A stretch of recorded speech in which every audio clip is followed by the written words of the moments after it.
control, submit, right? So when it comes to survival, right, there's two things. One is, can the person submit me from where they are, yeah, and can they improve their position, yeah? So the first thing is to make sure that I'm comfortable, yeah, right? So if I'm held here, yeah, if I bring my arms in here like this too far, see now there's a lot of pressure, right? Okay, because I don't really want to be using my hands to do much, right? Because my hands are right at the end of my arms, right? Which means they're at the end of the lever. So I really want to use closer to my elbows. So if I sit here like this, and now you want to squash my face, it doesn't do it. It costs me no energy to sit like this. But if I bring my hands down even a little bit, now you can see, now he gets very comfortable, yeah. Right? Okay. The other thing that I'm doing that you might not have noticed is my leg is just resting against his leg. I typically sit like this, right? If I can't feel the person, then he could move and I'm not going to feel him. So I want to have a lot of me touching the person, even my fingertips and everything, so that I'm getting immediate feedback from the person. Yeah, so they can't just like magically appear in another position. So if he's just holding me here like this and my frames are okay, then like I'm not receiving any pressure on my face. He can't really hurt me or do anything. He can't move to another position from here without me feeling it, right? So slowly, if he starts moving to another position, yeah, then my frame just goes out a little bit further. Yeah. So now he wants, see what he's wanting to do. Now he doesn't like the frame, so he wants to do something. Then I'm out, right? So if I just sit here, and most of the time people are going to have their hands joined together or holding onto your gi tightly or whatever like that, just consider it Valentine's Day. Yeah, because he's just hugging me, yeah, right? We probably don't get enough hugs, right? So like, consider it that, right? He's the one that's in control here, right? I can decide how he feels and how I feel by the positioning of my body, but ultimately he can't submit me from here, so I don't worry about it, yeah? Because whether the person is gonna let go of their grip to try and choke me, or whether they're going to let go to arm on me, or whether they're going to let go to punch me, yeah, it's the letting go that sets me free to move. If the person's just holding you really, really tightly, so long as like they're not crushing your jaw and they can't hurt you, don't stress about it. Yeah. So if I'm underneath somebody, I'm always thinking of a calorie counter. Yeah, not picking on you, right? Okay, so he asked for it, right? So if the person on top is using more calories than me underneath, then I don't have to do anything. They're doing it for me. They're doing more work, right? And you'll feel their frustration and stuff like that. And then when they move, they create the opportunity for you to escape. Yeah, it's not about force versus force. It's not about I'm going to hold you really tightly. Oh, okay, you hold me as tight as you can. I'm going to try and escape.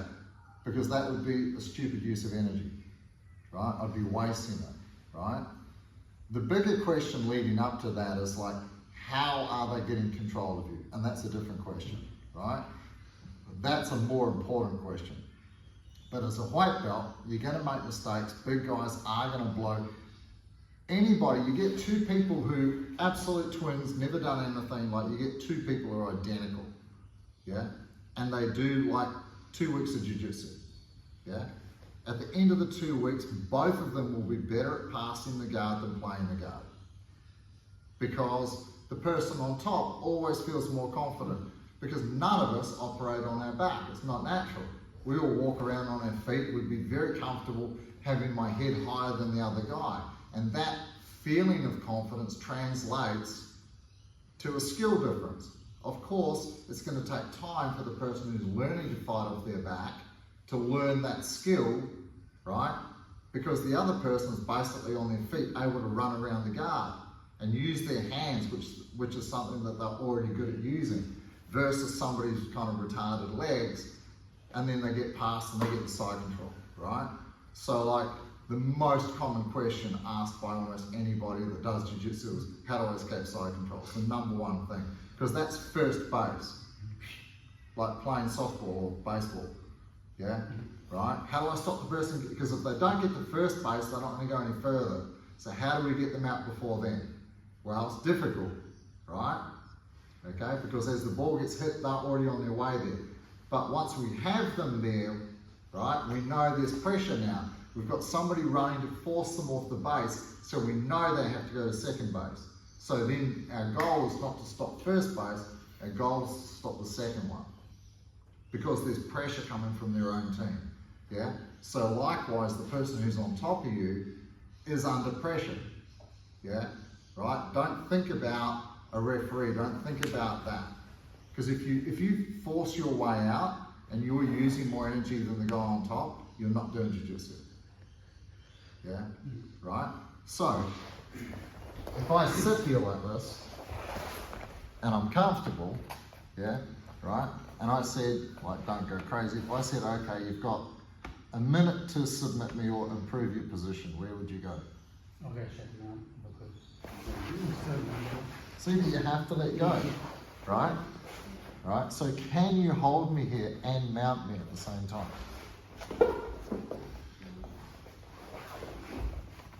There you go. Oh, that's a problem, right? Because now I've got the underhook and I'm still going towards your back. So this here, and we'll do this, right? This is like one of the top 3 things you'll learn in jiu-jitsu ever.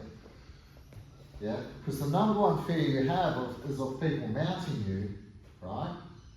And if you can escape out the back, you don't care if they mount you because they won't get there. Yeah. Right? Okay? So if you have a look at what happened, right, is that he ignored my frame on the inside of his arm. Yeah? Okay? So we'll do this nice and slowly, right? So we'll turn around here so everyone can see. Right, so the number one rule for the person on top is don't mount, yeah, if my arm's inside here. Yeah? Because this is already set for an escape. So, no, you didn't get to do that before, right? So we'll do it nice and slowly, just relax. So he slides his knee across my belly, you like this, and I'm using my right knee, so keep sliding. I use my right knee to control the speed of it.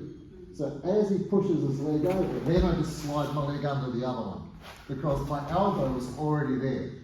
You can see his right leg's off the ground. You can see his right knee's off the ground and his left knee's on the ground. But he wants to push weight onto his right leg to secure the mount. So as he does that, I do that. Yeah? Right? So, because it's like a little seesaw, right? Okay? So as his right knee goes to the floor, that is the timing to move this leg. Yeah? If I try and do it before then, there's weights on it. So as he pushes his knee towards the floor on that side, it creates very little weight on this side.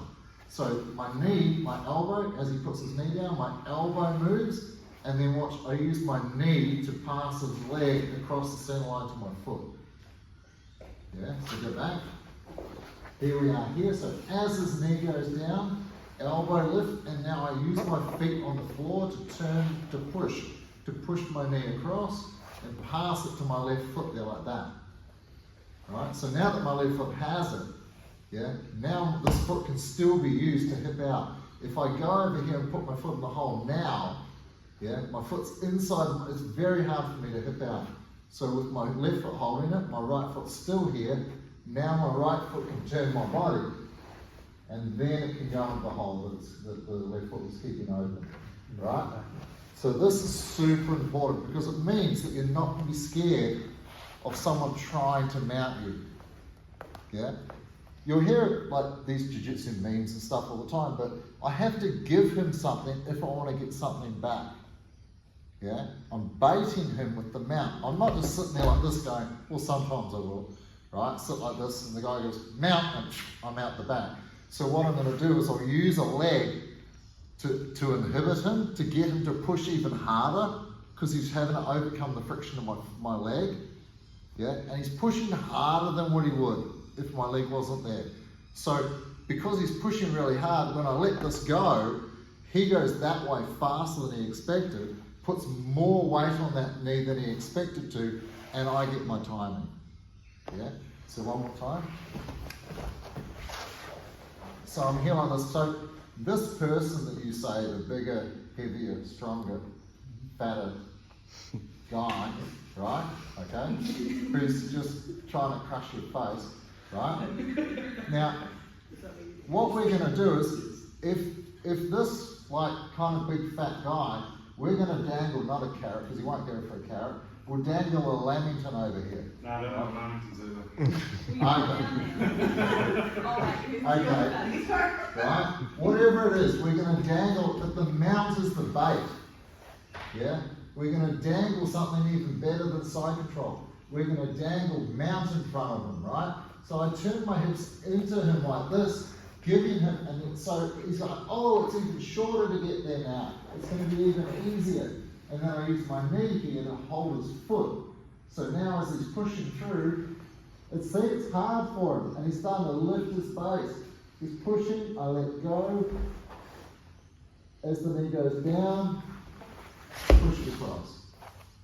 So I don't have to do a lot of hipping out. Once my,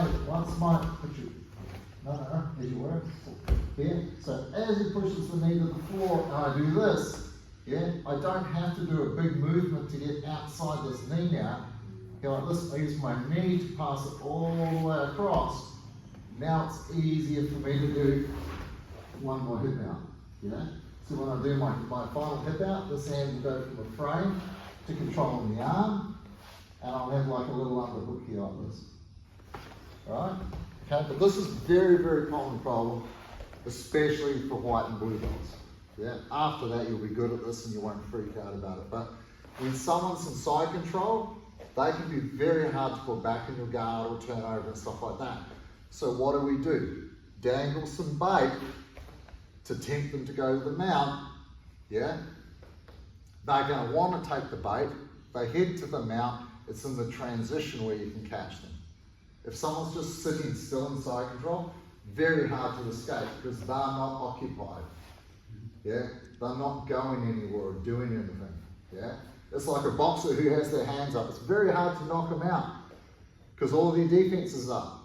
When they throw a punch, they're vulnerable. Yeah, right. So it's the same thing here. While they're in side control, I wouldn't have to do. If they're that tight and that heavy, make sure that you're not getting crushed. So make sure your frames are good, right? And then now you don't have to panic. Hey mate, how you doing? Right. And then, so that way you can bait them. As they go over, then you can pop out the back. Like this would be my top 3 things I've ever learned in Jiu-Jitsu.